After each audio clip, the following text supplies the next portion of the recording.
दुनिया भर में जब पैसे के इन्वेस्टमेंट की बात हो और वैसे में वॉरेन बफेट का नाम ना आए ऐसा हो ही नहीं सकता।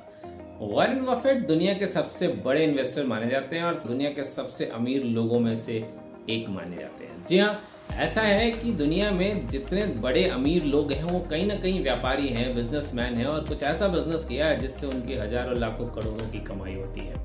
लेकिन वॉरेन बफेट एक इन्वेस्टर हैं। जीवन भर उन्होंने इन्वेस्ट करके पैसे बनाए और आज दुनिया के नंबर 1 अमीरों में से एक गिने जाते हैं। तो ऐसा क्या है, उन्होंने ऐसे क्या नियम फॉलो किए जिसकी वजह से वो दुनिया के अमीरों में शुमार हैं? तो वॉरेन बफेट के 5 नियम आज हम जानेंगे फटाफट, टकाटक, बिना रुके हुए और बिना देरी किए हुए। नियम नंबर 1 में वॉरेन बफेट का मानना है कि आप चाहे दुनिया में कोई भी काम कर रहे हो, चाहे आप पैसे कमाते हो नौकरी से या फिर बिजनेस से या फिर किसी भी तरीके से, आपके पैसे का कम से कम 10% हिस्सा इन्वेस्टमेंट में जाना चाहिए। जी हाँ, वो एक इन्वेस्टर है और इन्वेस्टमेंट की बात करते हैं। उनका मानना है कि कम से कम 10% हिस्सा इन्वेस्टमेंट में जाना चाहिए। कभी भी वो 10% पैसा आपके पास नहीं होना चाहिए। आप दुनिया में चाहे कोई भी काम कर रहे हो, अपना बजट सिर्फ 90% में बनाए और 10% पैसा वहां से निकाल के कहीं इन्वेस्ट कर दे और ऐसा मान ले कि वो पैसा तो कभी आपके पास आया ही नहीं था।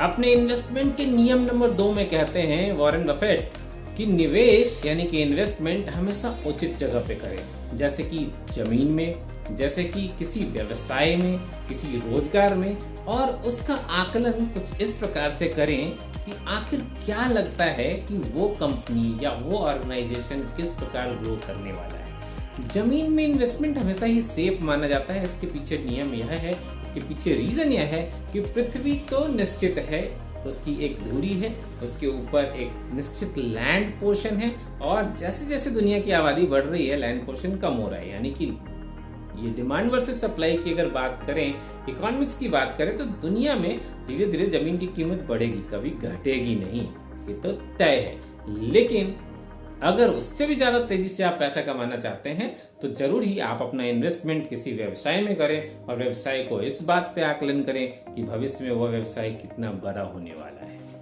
नियम नंबर 3 में कहते हैं एडवाइस तो एक्सपर्ट की ही लेनी चाहिए। एक्सपर्ट एडवाइस का मतलब क्या होता है? एक्सपर्ट एडवाइस का मतलब बहुत सिंपल है। अगर आप सोने के बारे में जानकारी लेना चाहते हैं, गोल्ड के बारे में जानकारी लेना चाहते हैं, तो आपको एक गोल्डस्मिथ यानी कि सुनार से ही जानकारी लेनी चाहिए। आप लोहार या फिर किसी बढ़ई से यानी कि कारपेंटर से इसकी जानकारी नहीं ले सकते। करेक्ट? तो अगर आप इन्वेस्ट करना चाहते हैं तो इन्वेस्टमेंट से पहले आप उस व्यक्ति से एडवाइस लें जो ऑलरेडी कहीं ना कहीं इन्वेस्ट कर रहा है, या फिर कम से कम इन्वेस्टमेंट का एक्सपर्ट तो जरूर है। नियम नंबर 4 बहुत सिंपल है, जहां की जानकारी ना हो वहां पैसे इन्वेस्ट ना करें। जी हाँ, अगर आपको बिजनेस व्यापार की जानकारी नहीं है तो अननेसेसरी बिजनेस में घुसने की जरूरत नहीं है। अगर आपको दूध निकालने की जानकारी नहीं है तो गाय पालने की जरूरत नहीं है। जी हाँ, जानकारी जहां की ना हो वहां इन्वेस्ट ना करें। हालांकि इसके कॉन्ट्रडिक्शन में कुछ लोग ऐसा भी मानते हैं कि जरूरी नहीं है कि आपको जिस चीज की जानकारी ना हो वो काम ना करें, आप उसके लिए अपने टीम में एक्सपर्ट को बहाल कर सकते हैं। तो जी हाँ, वो ठीक है। नियम भी यही कहता है जिसकी जानकारी आपको ना हो वहां हाथ ना लगाएं।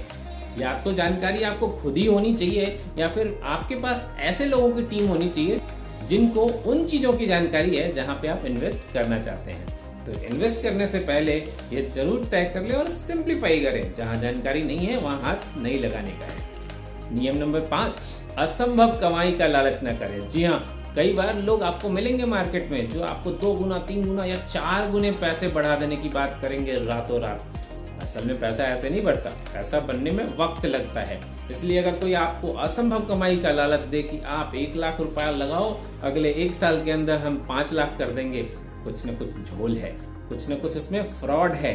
कृपया उससे दूर हट जाएं, पैसा वहीं लगाएं जिसकी जानकारी हो। नियम नंबर 4 का ध्यान रखें और नियम नंबर 5 में असंभव कमाई का लालच बिल्कुल ना करें। ऐसे ही मिलेंगे आपको फिर अगले वीडियो में बेहतरीन जानकारी के साथ। तब तक के लिए आपको नमस्कार, जय हिंद, वंदे मातरम।